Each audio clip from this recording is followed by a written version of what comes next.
E aproveitando a participação do Zan aqui, ele teve uma conversa bem especial com o arcebispo de Teresina, Dom Jacinto Brito. No encontro, eles falaram sobre pandemia, fé e esperança. E também, é claro, sobre o que representa o Natal. E é esse material que nós vamos conferir agora. Obrigado, Zan. Matéria no ar. Estamos a poucos dias do Natal, época do ano que traz muitas reflexões e sentimentos. Nesta época, a Igreja Católica prepara uma programação especial. Mas como será a programação deste ano de 2020 em plena pandemia?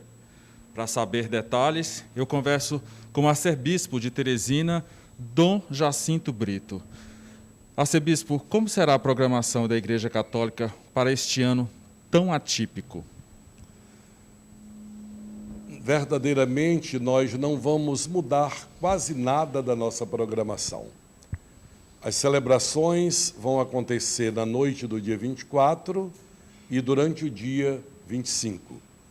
Apenas eu recomendei aos padres das paróquias que, sendo necessário, multipliquem as celebrações para facilitar a presença dos fiéis, limitada pelo respeito às normas de saúde. A programação oficial com o arcebispo é assim: eu celebrarei às 21 horas, às 9 da noite, na nossa Catedral Nossa Senhora das Dores. E na noite do dia 25, às 19 horas, na Igreja do Santíssimo Sacramento, no bairro Porto Alegre. Agora, todas as paróquias terão horários diferenciados, mas sempre na noite do dia 24 e durante o dia 25.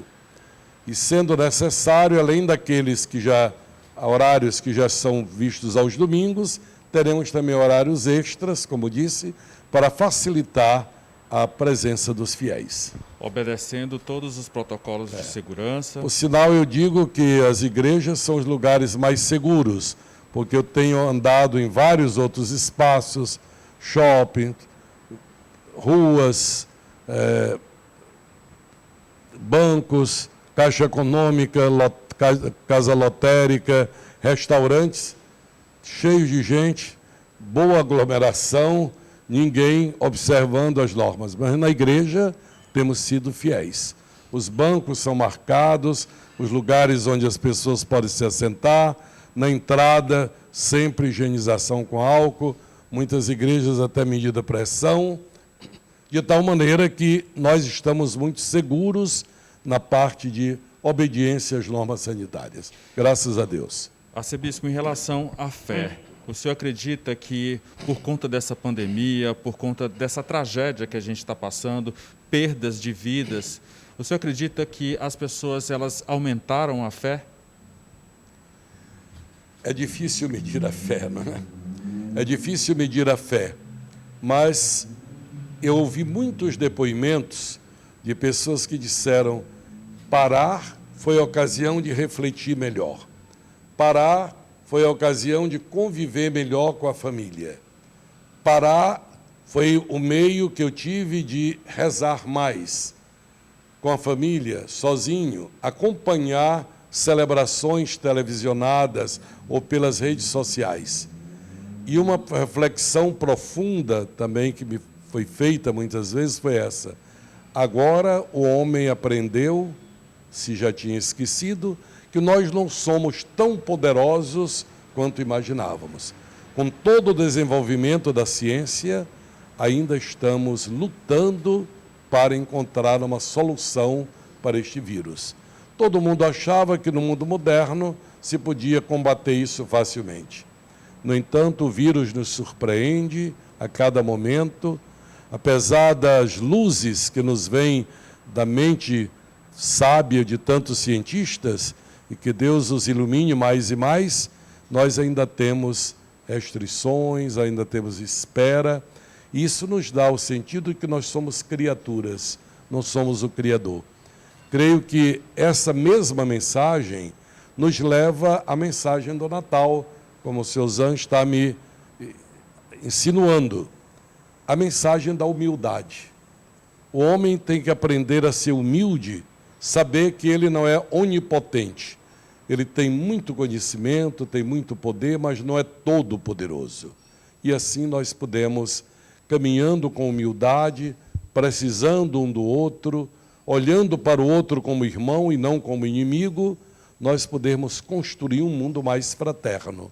O que adianta tantas conquistas tecnológicas se nós nos estraçalhamos entre nós? O que adianta a corrida para a Lua, para Marte, se nós não debelamos a fome no planeta Terra? O que adianta tanta esnobação em ceias, em presentes, em noites engalanadas de música, de uísques, etc., se nós não temos sensibilidade para com os que estão isolados, doentes, que vivem confinados? Então é preciso olharmos a nossa condição de humildes criaturas e sermos daqueles que, ao invés de globalizarem a indiferença, nós globalizemos a solidariedade. Arcebispo, pelas imagens que a gente vê na televisão, as pessoas aglomerando, indo às compras, saindo à noite, se reunindo, falta empatia. O que a gente percebe é que o ser humano não está sendo empático com os grupos de riscos, com as pessoas que têm as comorbidades. É verdade. Isso nos torna corresponsáveis de situações piores que possam vir, que Deus nos livre de ter, né? Mas é possível, porque o que se pensava na Europa, por exemplo, nos Estados Unidos, de ter debelado o vírus, de repente cresce. Mas a gente não sabe também se não há uma estratégia econômica e política atrás disso, mascarando os números para poder favorecer a mente durante um determinado período, como no Brasil, o período eleitoral, como em outros países, a questão comercial, de modo que a gente sempre põe uma interrogação para saber, será mesmo exatamente assim? Foi assim? É assim? Ou nós estamos sendo induzidos a pensar assim? Eu creio que o cuidado deve ser levado em conta. Creio que as devidas providências, o Estado e a própria pessoa devem fazer, mas não devemos viver no pânico. A angústia mata mais o homem do que o vírus.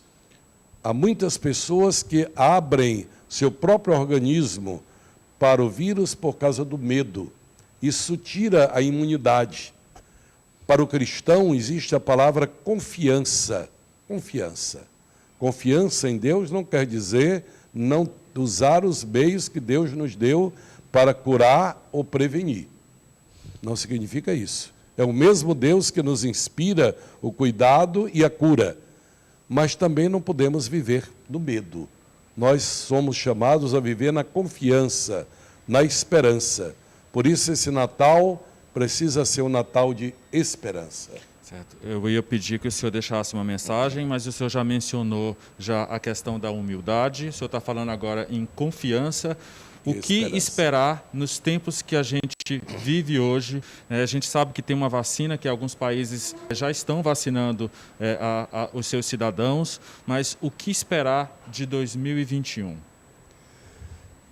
Eu creio que na esteira do que acabo de dizer, nós esperamos tempos melhores.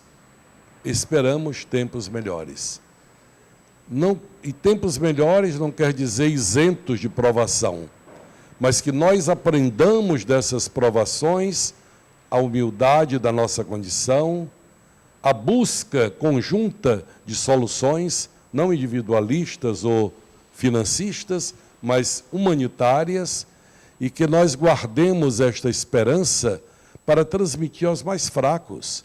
Há muita gente que está decaindo pela depressão, pelo isolamento. Eu conheço idosos que pioraram tremendamente pelo isolamento.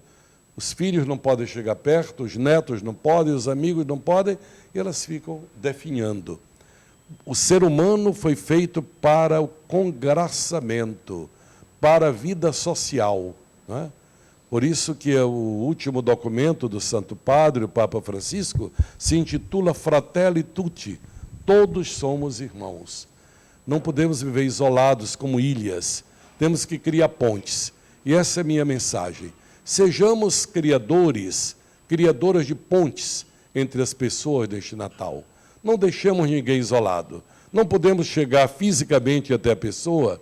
Temos o telefone, temos o WhatsApp, temos as outras redes sociais. Entre em contato com alguém que possa estar isolada. Ela vai sentir mais alegria por esse gesto do que talvez por um pedaço de pão ou de panetone. Porque o amor enche mais o coração humano do que o pão enche o estômago. Arcebispo, com essas suas palavras de força, de fé, eu encerro a minha entrevista, desejando a todos, ao senhor, a todos os católicos, a todas as pessoas em geral, um Feliz Natal e um Ano Novo bem melhor. Muito obrigado pela entrevista. Eu retribuo os seus votos de Natal, desejando também a todos os irmãos e irmãs, amigos e amigas que estão me assistindo nesse momento, um Natal cheio de graças. Que a luz do Menino Jesus, que a luz de paz, luz de amor e de aconchego, chegue até você e a sua família, trazendo aquilo que o coração humano mais aspira, amor. Amém. Feliz Natal.